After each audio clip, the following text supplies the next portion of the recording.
Depuis hier, il y a une actualité qui fait le tour des réseaux sociaux notamment. Il s'agit de l'arrestation d'un jeune homme réputé proche du Parti des peuples africains, Ibrahim Zighi en l'occurrence, qui aurait été arrêté par les forces de sécurité. Qu'est-ce qu'on en sait ce soir à Lamine Fofana? À ce niveau, on n'en sait rien, pour dire vrai. Donc, il n'y a pas encore de communiqué officiel des différents pouvoirs publics légitimes en la matière.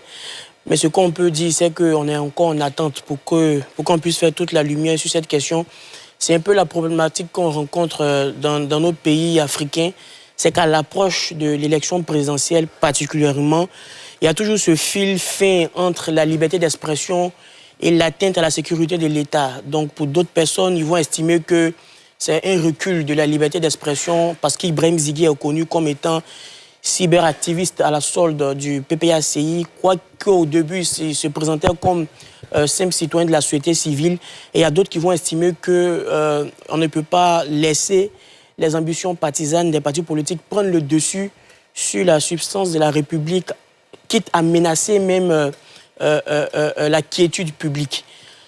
Ce qui est vrai, c'est que les populations doivent rester dans le calme. Il faut pouvoir ramollir, aplanir le discours, parce que lorsque des poursuites judiciaires sont engagées, il ne faut pas mettre de l'huile sur du feu. Donc les différents acteurs, qu'ils soient activistes, personnalités publiques et reconnues, doivent pouvoir modérer le verbe pour ne pas encenser une situation qui peut être gérée facilement ou on n'a pas encore de communiqué officiel des autorités sur le fond de la question. En tout état de cause, à titre personnel, je lui souhaite beaucoup de courage dans cette épreuve. Si la lumière est faite sur la question, on suivra la suite. Et pour dire qu'on n'a pas rentré aussi dans une manipulation qui peut dégénérer quelque chose qu'on peut quand même contrer rapidement. Alassane Drabo. Restons sur les faits. Je pense que l'information sur l'arrestation d'Ibrahim Zighi nous a été donnée hier soir, peu avant minuit, par Yacouba Doumbia, journaliste, notre confrère de l'Avenir.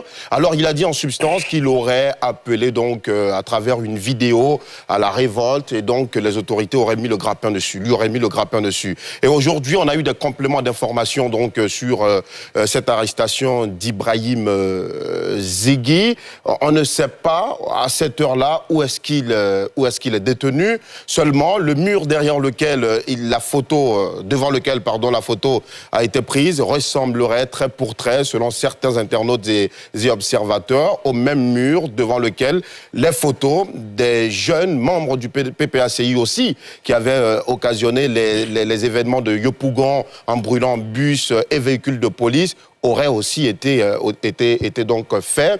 Alors, effectivement, comme dit Lamine Fofana, cette question va forcément être appréciée diversement dans l'opinion. Ceux qui sont proches du parti au pouvoir diront que oui, parce qu'il aurait appelé à la révolte populaire, puisque dans le mot pour mot, il dit clairement dans la vidéo qu'on a pu regarder, il dit que le 10 septembre prochain, au moment de la proclamation définitive de la liste des candidatures retenues pour la présidentielle, que chaque Ivoirien se mette aux couleurs nationales, orange, blanc et vert, prenne d'assaut les maquis, et que dans les communautés, dans les quartiers, dans les maisons, chacun diffuse comme un match de football la retransmission donc de la décision, du verdict du Conseil constitutionnel. Ça peut être pris comme un appel à insurrection, autant donné que lui, il est d'un parti au pouvoir dont les leaders... de l'opposition. De l'opposition, pardon, dont le leader est écarté de la liste électorale. Il n'est pas sur la liste électorale. Et depuis, on sait que le leader lui-même a annoncé la bagarre. On sait aussi les éléments de langage qui sont utilisés par le parti pour tenter donc de faire débat. Et voilà, ça pourrait être interprété de la sorte. Quoique, à cette heure, on ne sait toujours pas si c'est sur la base de cette vidéo uniquement qu'Ibrahim Zighi a été arrêté. En effet, pour l'instant, il n'y a pas de communiqué officiel des institutions ou des sécurocrates ivoiriens. On verra bien les jours à venir. Mohamed Nourdiara Souba, analyse. Écoutez, moi, je ne voudrais pas trop m'apesantir sur des questions de justice. Je pense qu'on laissera la justice se prononcer là-dessus. Ce que je peux dire, c'est que la cohésion nationale et la cohésion sociale, c'est l'affaire de tous. Qu'on soit de l'opposition, qu'on soit proche du parti au pouvoir, il est de notre affaire de s'assurer justement que notre liberté d'expression n'entrave pas à la liberté de circulation, à la liberté aussi de tranquillité de tout un chacun. Donc je pense qu'aujourd'hui, ça sera aussi dans les prochaines semaines, au vu des échéances qui arrivent, aux autorités locales de s'assurer justement que ces messages de psychose, cette cette envie de faire peur justement puisse cesser et que justement les Ivoiriens puissent vaquer à leurs occupations au quotidien tranquillement. Et voilà, c'est ce que je peux dire à ce niveau-là. Cheikh Omar Doumbia, un mot sur cette actualité? Deux choses. La toute première, c'est que tout cyberactiviste vit de drame. C'est le drame qui vend, qui attire l'attention.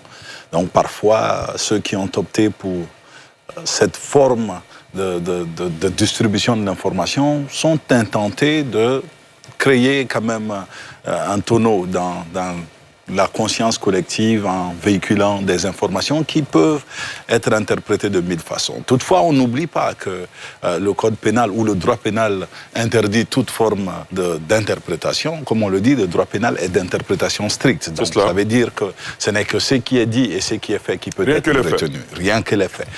Dernier point, je pense que tout le monde doit se dire que la démocratie, c'est quelque chose à entretenir. Que la République, c'est quelque chose à entretenir.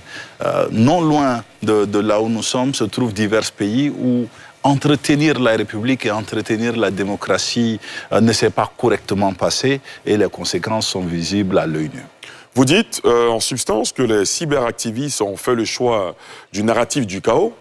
D'où vient ce phénomène qui, finalement, j'ai envie de dire, fragilise peut-être nos États, si jeunes?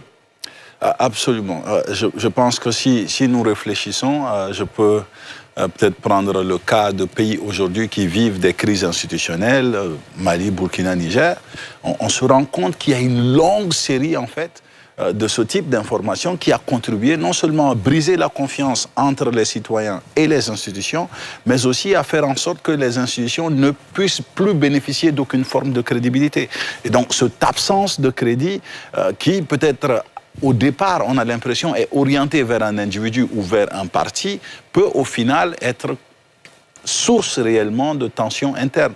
Je me rappelle, en 2006, au Mali, on disait que le chef de l'État lui-même donnait les positions des forces de défense et de sécurité à des groupes rebelles ou terroristes. Donc, il y a des rumeurs comme ça qui vont naître sur les réseaux sociaux, qui vont contribuer réellement à briser le citoyen, à briser sa confiance en ces institutions, et au final, ça ne laisse de place que le chaos.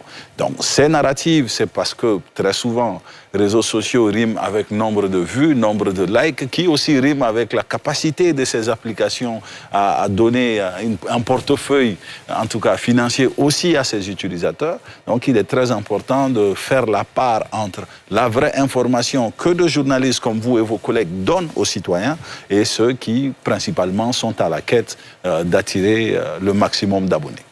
Alassane? Oui, alors ce que moi je voudrais dire aussi, et ça c'est, je m'adresse là même à toute la jeunesse ivoirienne, c'est que des initiatives isolées comme celles que notre ami Ibrahim Zighi a tenté de prendre sont bien, mais elles sont dangereuses. Dans un contexte où, dans un mois, on va à une élection électorale, à une présidentielle. Et quand on va donc à une présidentielle où l'atmosphère est crispée, où les discours guerriers ont commencé à ressurgir, c'est toujours bien que ce soit les leaders eux-mêmes des partis politiques qui portent le discours. Donc vous qui êtes membre des partis politiques, vous n'avez absolument pas intérêt à lancer des mots d'ordre. Là, par exemple, est-ce que le PPACI peut dire honnêtement qu'il est à l'origine de ce qu'Ibrahim Zighi a fait? Non, on va le soutenir parce qu'il est membre de notre parti politique, il milite au sein du parti politique, on l'a vu avec les leaders du parti politique, mais on ne peut pas endosser la responsabilité de ce qu'il a dit. Et donc, face à cela, il faut laisser, en cette période si fragile, les leaders des partis politiques et les partis politiques eux-mêmes, qui sont bien structurés, prendre les mesures, prendre des décisions, et à la suite de quoi les militants, la population va se comporter ou va suivre. Mais il faut éviter de façon isolée ces initiatives-là qui peuvent finalement plonger votre famille dans la détresse. C'est malheureux. Moi, j'ai vu avant de venir sur ce plateau une vidéo de sa mère qui est dans le désarroi total. Évidemment. Qui est en train de rechercher son fils, elle ne sait pas où il est.